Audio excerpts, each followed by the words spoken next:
Your friend Nana Owusu Echan Ajekum Hene a metoso mienu. Many asante achempeti ansa kuntin. Me ba hemfie ha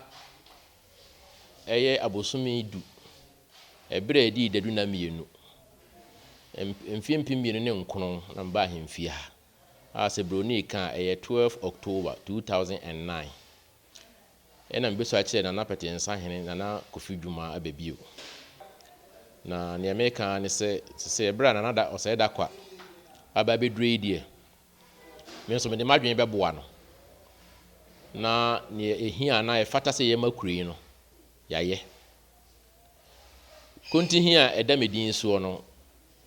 ne kane no na mpanimfo fre edi nipa ye kwanti hin na se kire se ye nkwatime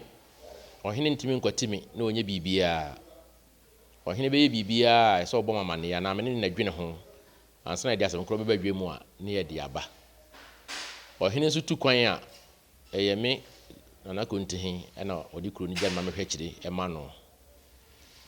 nti Kontihin adwuma no me yire baako me won kwada mienu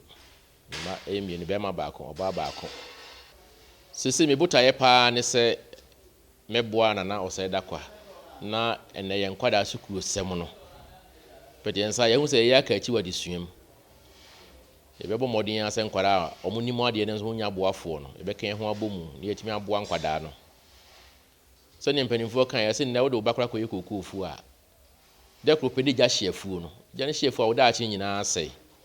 na enso se wotimi de oba wo hwe oba sukuru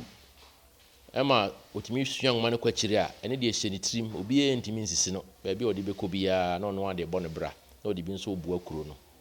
timi bota ye kese pe esimeni so ne se ebe boa ye ma no ama omotima ko sukuru akwachire no mutu etimi de beboa pete ensaman